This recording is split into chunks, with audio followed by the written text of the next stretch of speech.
Hey, I'm John Henderson from Surfboards. Today we're going to be talking about big wave equipment.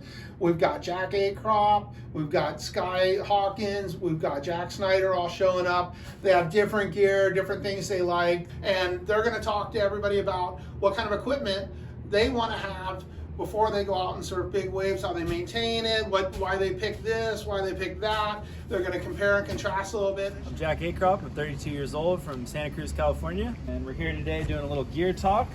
Hey, my name's Sky. I'm 33, born and raised in Santa Cruz, and I'm going to be going over a little bit of the gear I use when I surf Mavs. My name is Jack Snyder. I'm 16 years old. I'm from Santa Cruz, California.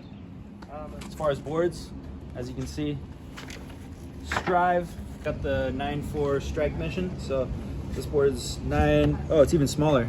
I was thinking it was 9.4. This is a 9.2, even better. 9.2, 21 1/4, 3 3/4. That actually makes sense now. So we went really short with this one. Extra wide for extra volume. I mean, it's a 9.2, but it's got 75 liters. So kind of the idea I was going for behind this is having a short board, especially at a place like Mavericks where the wave gets really hollow, and having a really long board, I've found you purl a lot more. So having something really short to fit inside the pocket, but then you got to make up for it in paddle speed. So having something nice and wide and nice and thick has been really nice. So this board's got a traditional stringer down the center with 2 high density foam stringers sandwiching it for extra strength. Again, I've got a nice traction pad on here.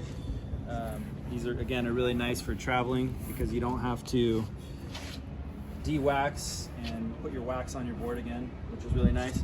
I go with a traction pad. I just like, even though realistically your foot's not coming back here that often, my theory is if your foot's back here and it slips back, you have the stomp pad to catch it.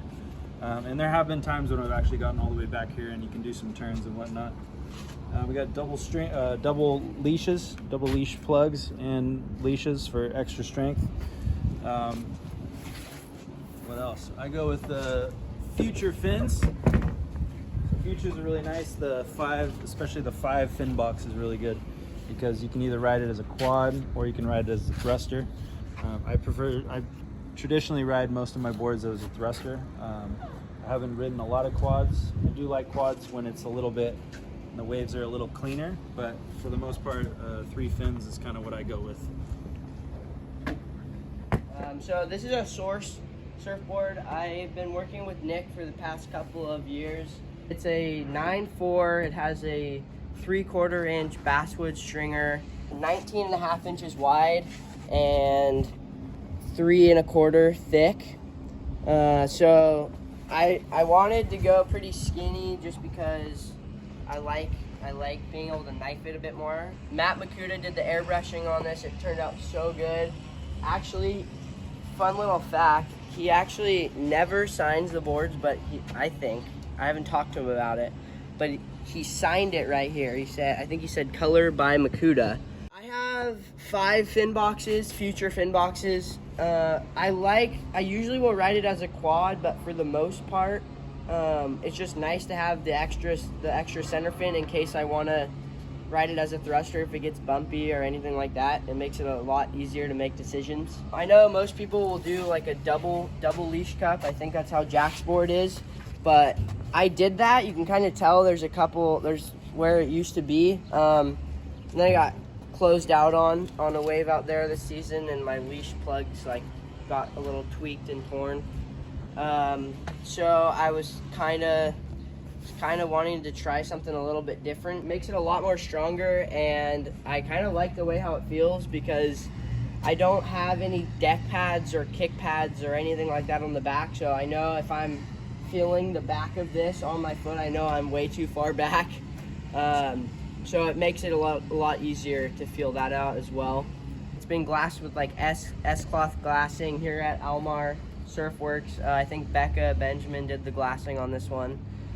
So super durable. I don't think it's gonna break, knock on wood. I like wax. I've tried pads and I just don't really feel as connected to the board. I use Sex Wax just because I feel like they're the most sticky and pretty well known and kind of just what we have around. And yeah, I think it's gonna be a pretty good season next year. We got all the boards getting ready to go. I'm going to tell you a little bit about my Mavs gun.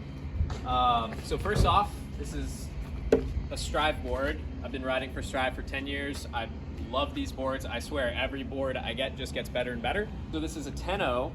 Up here at the front, we've got a little reverse beak, which is kind of a niche thing that not a lot of people do. But what I've found helpful is if you are in a steep drop and you go to poke the nose, that little bit of kick does make a difference in popping the nose out, and instead of going submarine, it pops it out and you can pull the drop as long as you don't go over the handlebars. And then as you move through the board, it transitions into a pretty deep double barrel concave, which adds tremendous speed. The first time I rode this, I was blown away by how much faster the board felt, like coming out of the bottom turn and getting down the face. Even my buddy Parker, who does rescue at Mavs, he's like, dude, you're surfing way faster and like looks so smooth. He's like, something's different.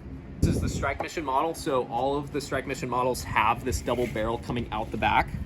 The other thing that I'm absolutely in love with and super psyched on with the Strike Missions is the deck pad. The deck pad, I don't know how I've lived my whole life without using deck pads. I guess they knew something back in the 80s. It is perfect. So if I'm hopping on a flight to go surf Waimea, or I'm getting on a flight to go to Ireland to surf Mulkmore, or I'm just surfing here in town, I don't have to change my wax. I don't have to go from cold water to warm water. The wax never gets ugly, never gets dirty. I'm never like, oh, I just showed up to surf Mavs and I forgot wax and nobody has wax and my wax is a little melted and slick. I don't have to worry about that. It's always perfect. And I've found that the grip is just this perfect amount of traction. It'll let your foot slide to wherever you need to if you take a little bit of pressure off, but if you put pressure on it, you are locked in place and you're not gonna slip. I have not slipped on this yet. Got double leash cups, little redundant thing there just for added safety in case you have a bad wipeout and one leash cup gets ripped out. You got the backup. Haven't had one rip out on me yet. So this board has a 1/2-inch stringer sandwiched by high density foam stringers. So it lowers the weight of the board, meaning you can then add more weight in other areas like using S-cloth to bump up the strength. And I haven't snapped a gun. I've had friends snap my guns, so maybe I just need to go bigger, but I haven't broken one yet. Actually, that's not true. I did break one like 11 years ago. Fins. I remember over a decade ago, Froggy, Osh Bartlett, telling me, he's like, oh, ride small fins at Mavs. And it didn't really make sense to me at the time. I'm like, well, maybe that works. And then this year I finally got my hands on a pair of the John fins, and I was blown away by how much they helped. I've also ridden them in other boards, and in big surf, they definitely are faster, and the board feels way more maneuverable. In smaller surf, like anything under 15-foot faces, I would say, they're maybe a little too loose. I mean, you can put the board on rail and put it up to the top and even drift the tail, but I find it's hard to actually crank a bottom turn without sliding out. Oh, and then the most important part of the board, the color. So I've gotten the majority of my boards airbrushed by Matt Makuta. He does a fantastic job, always beautiful. And then the glass job is done here at Almar Surfworks by Becca, also known as the Laminatrix. She crushes it. So this is S-cloth, as I think I mentioned earlier, which just adds a little bit more strength. It's a couple bucks extra, but absolutely worth the investment. Makes your boards last longer and more resistant to dings and snaps and everything. I'm Becca. I laminate all the Strive and Source surfboards and all the guns. When we're laminating guns for Mavs, we want the laps to be extra wide. We want them to be flat. We want it to be tight. We use S-cloth for extra strength. And yeah, they go.